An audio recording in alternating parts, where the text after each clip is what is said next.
ACNC. Senator Williams has some questions for you. Thank you, Chair. Ms Willis, I want to take you to the issue about Aussie farms. Now, could you tell a committee if a company is, or something is a registered charity, when a member of the public donates that charity, their donation is tax deductible, is that correct? If charities attract certain tax concessions, and certainly if they have deductible gift recipient status, yes, they do get tax deductions for the money they give to that charity, yes. Do most registered charities fit that criteria? I wouldn't know the complete statistics, but a number of them would, yes, most of them would. Will you check if Aussie Farms fits that criteria? In other words, anyone who donates money to Aussie Farms, I can take that where question they can on notice, yes. claim tax. Now, I want to bring you this very activist group website, Aussie Farms. Your criterion, I raised this with Mr Johns in February. He replied, I can't comment because of the secrecy provisions, but rest assured that I take note of any information in a public place. Do you know if Mr Johns has taken note or acted at all from my questions in February at Senate estimates, Ms Willis? Okay, so look, Dr Johns is certainly aware of the media, and certainly there has been, it's in the public domain that a couple of ministers, the Minister of Agriculture and Water Resources and also the Minister responsible for the ACNC, have directly raised their concerns with the Commissioner. The Commissioner had put in his column and published it on our website that probably this unusual step is to acknowledge the concerns in the media. He is bound by secrecy provisions, but he explained what he can do in the circumstances in terms of the sorts of actions that can be taken if an entity is under investigation, and when we can make those actions public. So the sorts of things that we would be doing if an entity was under investigation, we can give directions, we can give warnings, or we can proceed to revoke that entity's registration.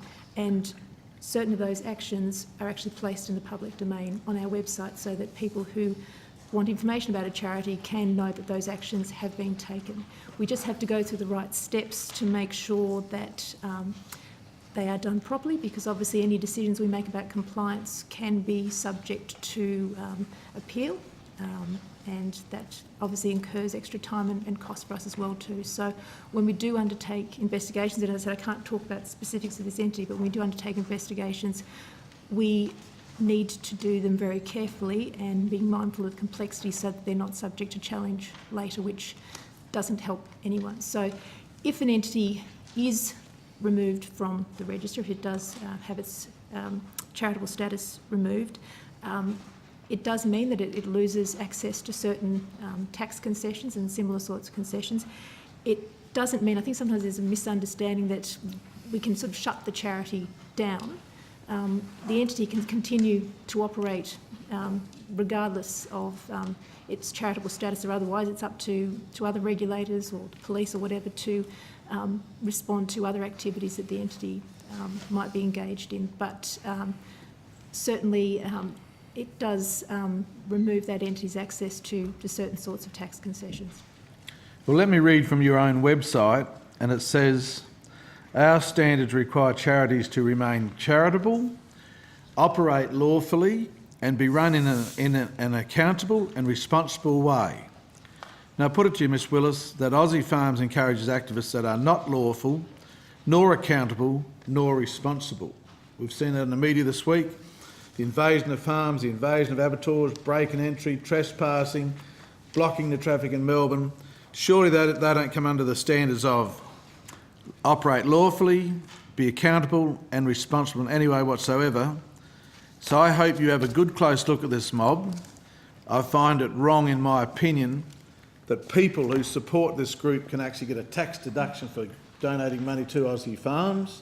That to me is wrong when they're breaking the law, encouraging bad behaviour.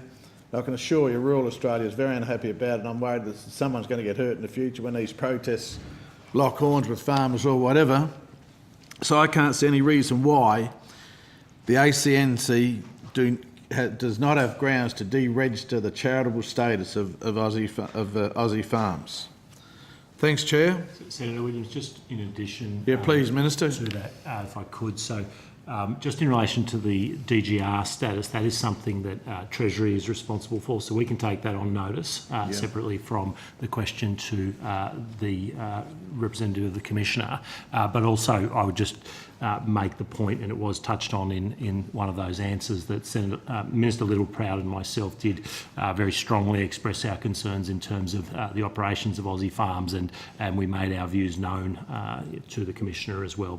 We did that publicly and privately. So we take these things very seriously, but obviously the work that the Commissioner does is completely independent of government. So, Ms Willis, you'll leave here today with no doubt how many of us feel about Aussie farms, what they're doing? Absolutely not. No doubt whatsoever. No doubt whatsoever. Thank you. Thanks, Chair. Thanks, Minister.